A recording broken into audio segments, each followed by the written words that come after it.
Hello everyone, and welcome back to Let's Play Final Fantasy XIV Heavensward. Today, time to play some Astrologian. And before we start, actually, there's some hotbar stuff down here, so you can see what my new hotbars look like after I play on PC for a bit. Also, I have some macros here, so we can take a look at those. Let's see, I got heal tank, heal DPS 1, heal DPS 2, and this one is just like an emergency heal. For some reason, it's such a giant clusterfuck that I can't figure out who's being attacked. These macros basically work target the first person in my party besides me, so it's like party number 2 or something, then 3, then 4, and I just have it organized that way, so it'll always be that way. And then over here I have my Astrologian specific abilities, and this macro is just a pre-made message that says, yo, I suck at healing, be careful. But I don't have to use it too much. Anyways, hanging in the balance. XIV believes you and you are ready for the next step in your training. Well, I'm pretty sure I am ready, but I don't know about you. Greetings, Reki. The stars have told me you're rigorously following Leviva's training regimen. Though I harbor no doubts that go out and do things while I traipse about the realm constitutes a regimen. Still, she is all we have, so I suppose we have to make do. And as the stars would have it, she has just sent word that she is ready for us to attempt the opening of the second heaven's gate. You are aware of the 7 heavens, are you not? Just as there are 7 realms of the underworld, so too are there 7 realms of the firmament. Each of the first 6 represent one of the 6 basic elements: earth, ice, water, wind, lightning, and fire. The 7th and final heaven, representing the elements astral polarity. The first 6 heavens are represented by the 6 constellations, with each revolve around the pole star. I thought it said constellations, but my TV and my eyes are playing tricks on me. Astrologians of the Chilean school draw on the aether contained in the celestial bodies represented in the constellations by unlocking or opening the gate to heaven that constellation is correlated with. There is no actual gate. Think of it more as a portal to the soul. You are opening your mind, allowing for attunement with these distant bodies, much like one attunes with an aetherite, but on a far grander scale. Now, this may come as a revelation, but Heidelin is not flat, like most believe. It is in fact a sphere so large that when we walk upon it, it only appears to be flat. Because it is a sphere, there are some locations better suited than others for observing certain constellations. That is what Leviva is doing right now, finding a location in which the next heaven's gate will rise to a position directly in mid-heaven, where it will be easiest to attune with. And it seems she has found one, near the last prayer in eastern Thanalan. I remember, well, I guess we gotta go to eastern Thanalan, huh? I can't remember what math class it is. We were talking about curvature, and we actually talked a little bit about how the Earth seems flat because of how just friggin' big it is.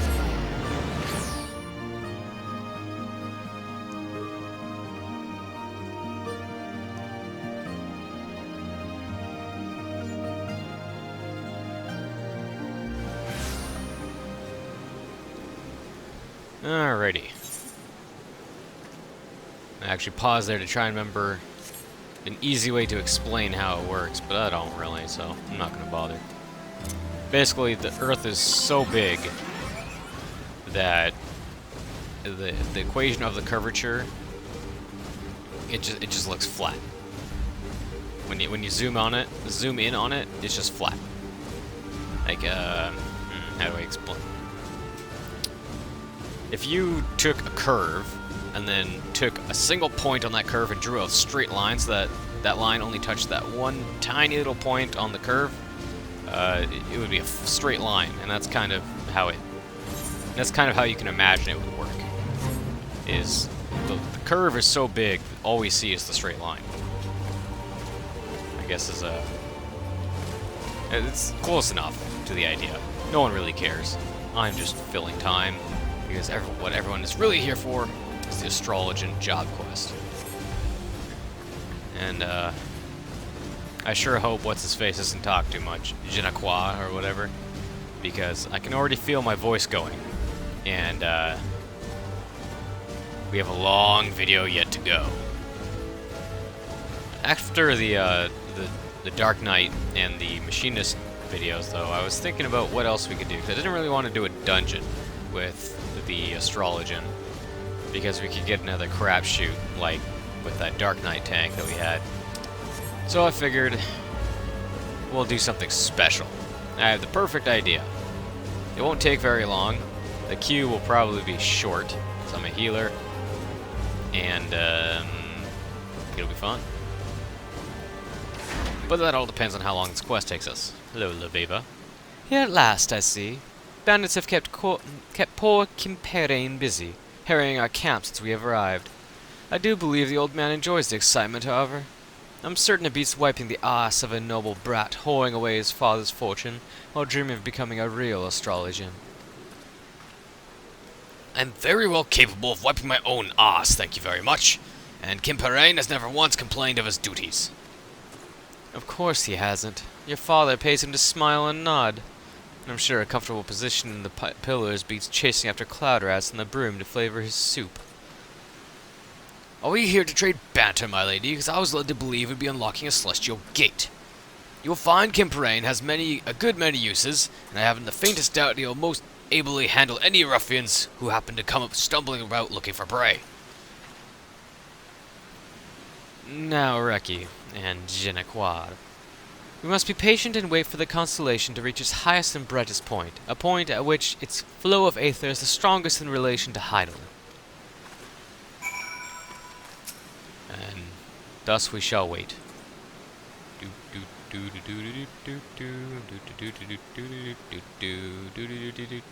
Nice weather. Lots to look at.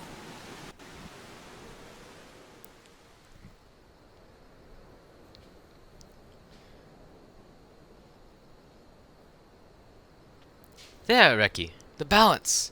Focus on the constellation and attune to its power.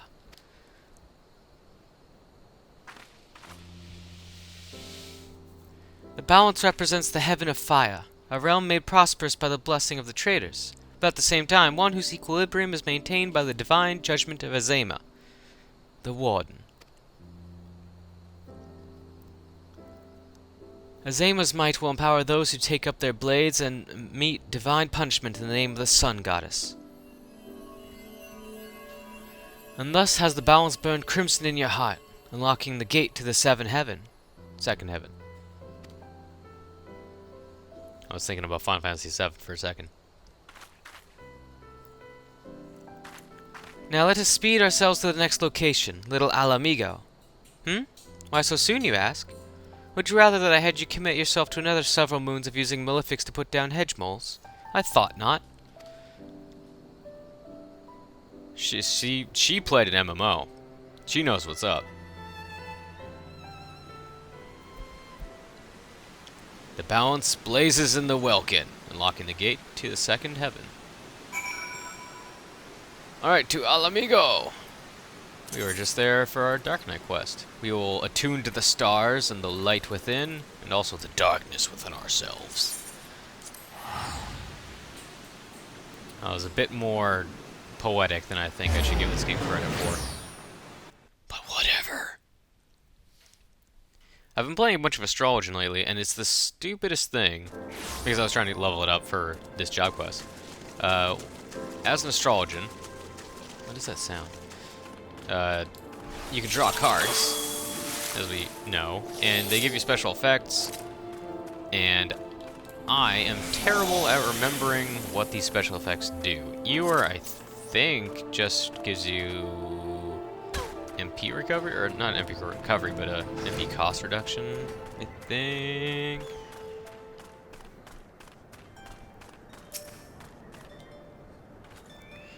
Be patient, Reki. Allow the stars to make their ascent into mid-heaven. Once they have, survey the skies and let the power run through you.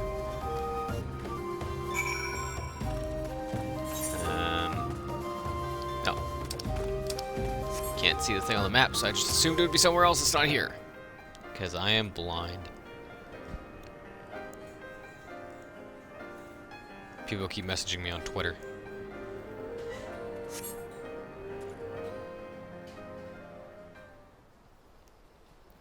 It would be very nice if they stopped that.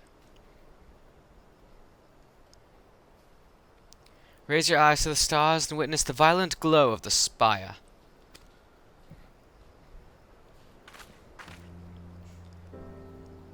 In the third heaven rises an iron tower of spinning gears and taut springs constructed by the builder himself.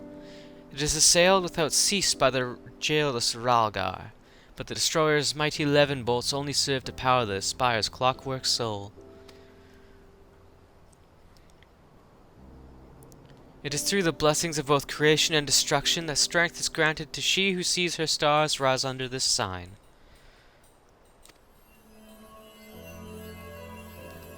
You now have opened the gate, and its power is yours to command.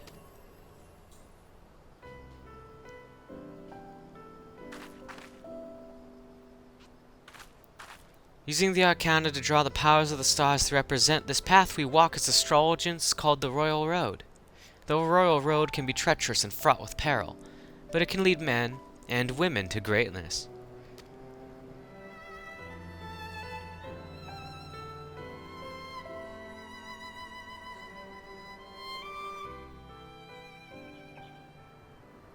The spire blazes in the welkin, unlocking the gate to the third heaven.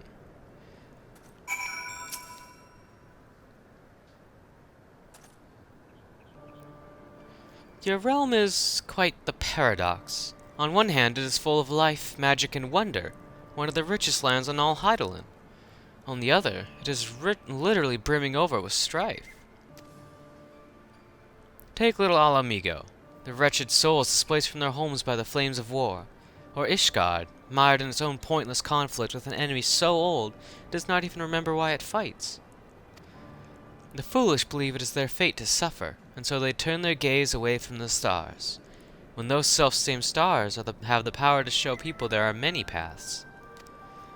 But that power can only be channeled by the few, those like me and you, and to a lesser extent, Quad. And it is our duty to use that power to benefit those who remain lost or misguided. Remember that, and maybe one day you'll truly become my grandfather's successor.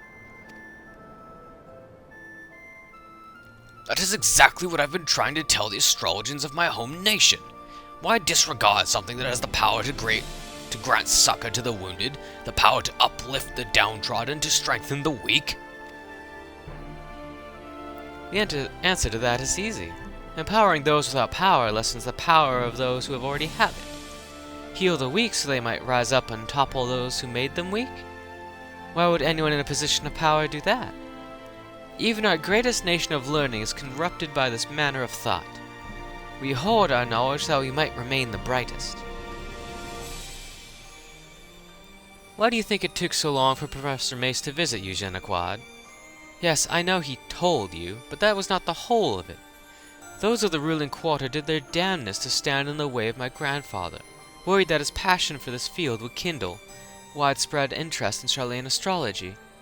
They only allowed him to his recent trip, knowing he was now too old to do aught of the sort. Fortunately, the ruling quarter did not realize I would be accompanying my grandfather. Reki, these past turns of the sun have been most fruitful. Yet while you have opened half the heaven's gates, there's still much of the Royal Road ahead of you. Take what you have learned here in the southern deserts and transform that knowledge into strength. If you wish to know more of the Royal Road, I suggest you discuss it with Quad back in Ishgard. If my grandfather is to believe, his time transcribing tomes back at the Stadium Scriptorium should have left him more than capable of handling that task. Real bitch mode there. Should I help you? You good? No, I can't help you. Sorry, bro. I'm a healer, but not a healer at heart. At heart, I am the darkness.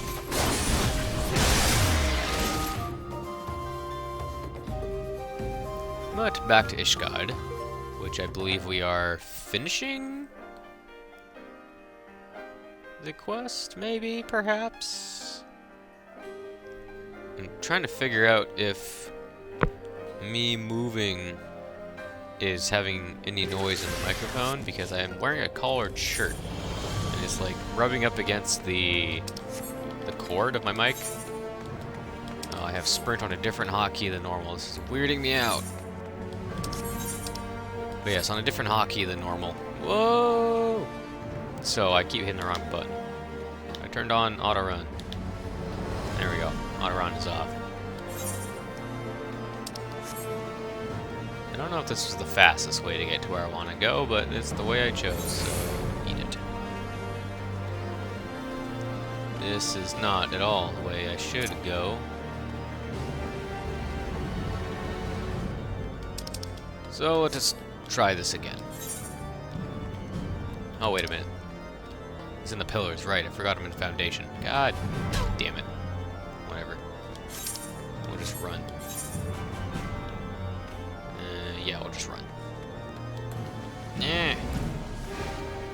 Make me use the right hotbar key thing so that I can stop making stupid sounds when I hit the wrong button.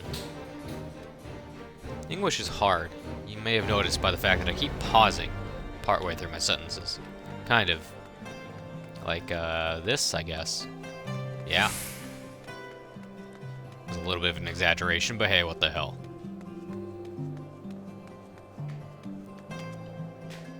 Alrighty. Let's speak with Quad to finish the quest and then do the thing! Actually, that took a fair amount of time, wow. Good thing the thing I want to do is short. You wish to know more of the Royal Road? I seem to recall it had something to do with reassessing the attribution of an arcana before reading it, which would result in a slight alteration of predestination. Or perhaps had something to do with the kings and queens on the minor arcana. It was over 2 decades ago. You are free to try it out yourself, I suppose. Thanks a lot, Quad. You were a great help. Thanks a lot. Divinations of Astrologians transcended echo deep within your soul. And now we have Royal Road. So how Royal Road works is if I take a card, I can give it the Royal Road, and I have used it, and I get a sick-ass version of the effect. Let's see. Extended Royal Road, duration of the card drawn is extended. So I think I'm supposed to use that before drawing the card. Let's see. Oh, no, that's how it works. Right. It was the right skill that I was thinking of. So it returned the card to the deck. But I'm not sure if it works on the card that I draw. Okay, so that's how it works. So I thought what happened is you use it on a card and then it just does the thing for that card. But no, you throw the card away in return for that bonus. So we threw away Ewer, so we got a double duration on our next card. So if I were to draw a card now, Spire, and throw the Spire on me, my Spire is now 40 seconds as opposed to the 20 it would normally be. And the Spire makes me use less TP when I do stuff. Does that make me use less TP when I sprint? No. Anywho, with that out of the way, we are not doing that. We are doing Bowl of the Embers. Hopefully this doesn't take too long. But I will be silent until the queue pops, just in case I have to cut this out. Hey, queue! That only took about 30 seconds, actually. Still gonna cut it out, though. It's 30 seconds of me not talking. And who wants to watch Final Fantasy if Reki's not talking over it? Desu. May as well give myself a verbal tick from speaking to the third person like an anime. Just say hello to our friends. Now, I'm a bad healer because I do not have Stone Skin, because my Conjurer is like level 15. And you get Stone Skin at like level 34, so I'm a bad healer. But I do have Protect, which is good. Now, I chose Ifrit specifically because it's a boss. We've not fought a boss in this Let's Play yet. Primal, I should say. Primal boss. And he's not that hard. So that way I don't have to pay attention too much to do this healing thing. And he's short. And it looks like we have a first-time archer who has decided to watch the cutscene. Now, I don't quite know, because I'm recording this the same day as the Dark Knight stuff and the Machine stuff. I don't know if I spliced in the Karn cutscene at the beginning of the dungeon, but I'm definitely not splicing in the Ifrit cutscene because it's long. Like, really long. Also, it's like right at the beginning. I think it's like level 20 or something. Yeah, about level 20 is the level you are when you're doing the Ifrit quests. And remember that the end of the basic story ends at level 50. So this is less than halfway through the quest just by levels, not counting the amount of quests at each level, which is a lot. So nobody has any idea what would be going on, and even if they did, it would have no bearing on what's happening in the rest of the story. And I just now noticed that Kateri and Bacon God are all newbies. You can tell by the bean sprout next to their name. See, right there.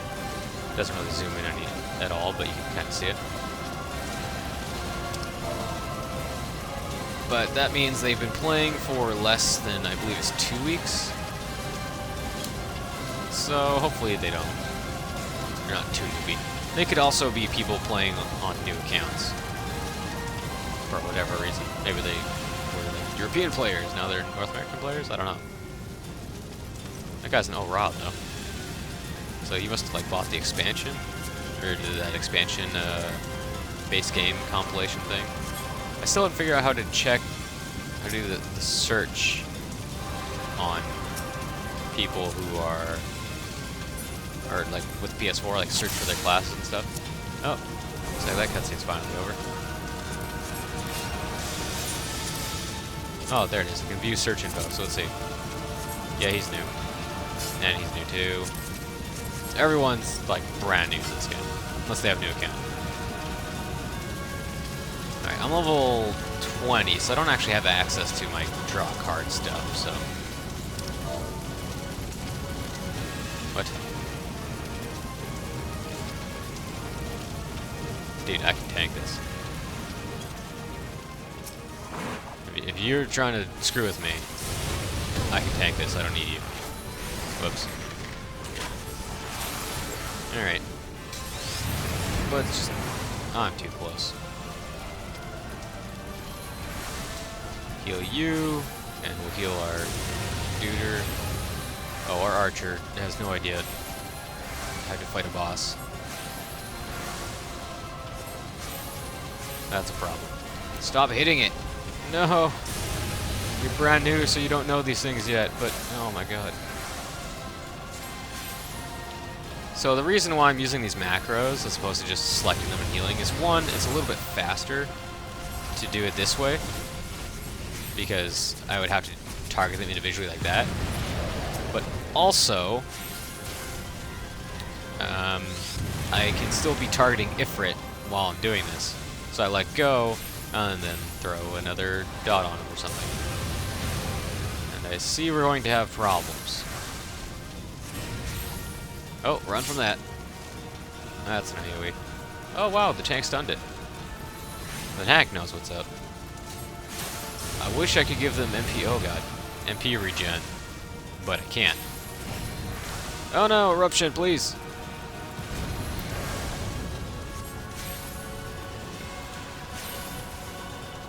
Alright, looks like I'm gonna have to do some DPSing.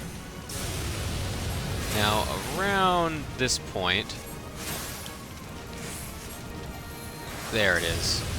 Ifrit should summon an infernal nail. And you gotta kill this nail. If you don't kill it fast enough, then Ifrit will just wipe you. Doesn't matter how strong you are, how much HP you have, Ifrit will wipe you.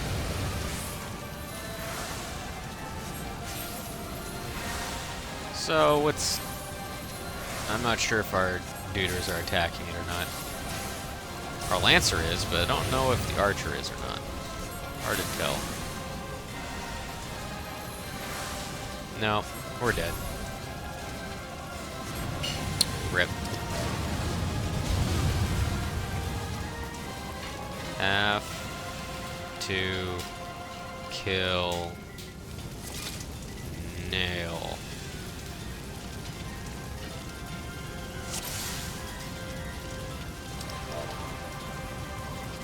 Or wipe.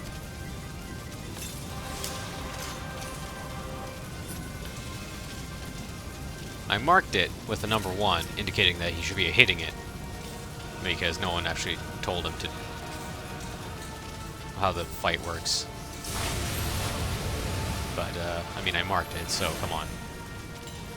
Even if you're new, just follow the marks. Just follow the marks. But I don't want to be too hard on him because he is new.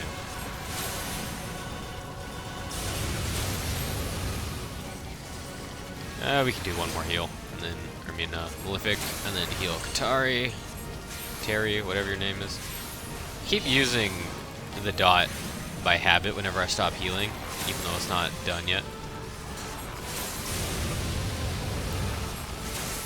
And then heal the tank.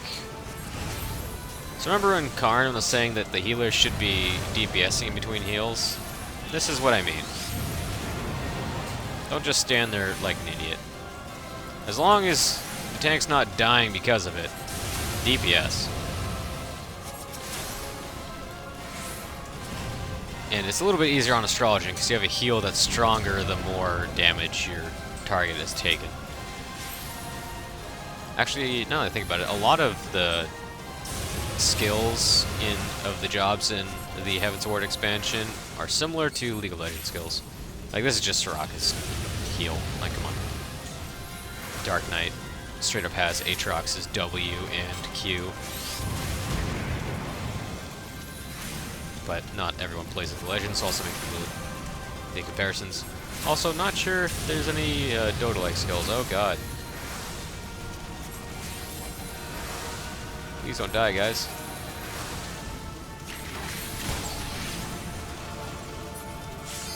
Alright, Nail is dead. This is good. Now, theoretically, everyone should be gathering on me, so I can heal everyone with Helios.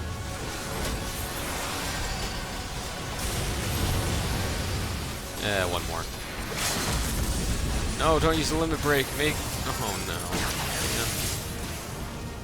We could have saved that for level 2. I don't know that we would have gotten level 2, but either way, we should have left it for Bacon God to get it. Oh god.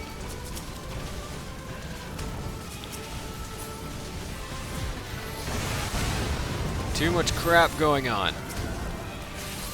Why am I tanking? Probably because I spammed Helios too much. I don't have Swift Cast either. Well, that's just annoying. Normally, what I would do is... Oh god. Please stop. Please stop with the hate. Normally what I would do is run towards the tank so that they can take aggro off. But if I were to do that, I would just die. He would just punch me in the head and I would die. But it's fine. Yes! And our tank leveled up from that. Cool. Alright, I'm gonna give it to... I'm gonna give it to Bacon God. Because he did okay. There was that catastrophe with the tanking stuff at the beginning, which wasn't really Katari's fault. But still, I'm gonna give it to Bacon God, because nothing really screwed up because of him. He went straight on the nail and all that sort of jazz. Oh no, screwed it up. I don't know how typing works on PS4 yet.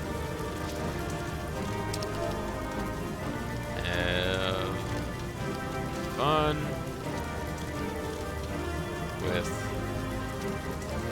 rest. I always say this to new players. Game. And then colon, capital D. Because it is a game. Don't take it too seriously. And everyone's in a cutscene or something, so no one's commentating me. Or they're all jerkbags. But yeah, so that was a primal boss fight. They're usually more involved than that. The next boss, Titan, is pretty fun. But I mean, all the story mode, none of the story mode stuff is really all that hard. The only hard stuff is like when you get to hard mode primals, extreme mode primals, and optional stuff. That's the hard stuff, because the developers want everyone to get through the story. So they can make more expansions. I mean, what? Anyways. For now, it is goodbye. So, thank you for watching, everybody. I will see you all next time. Bye!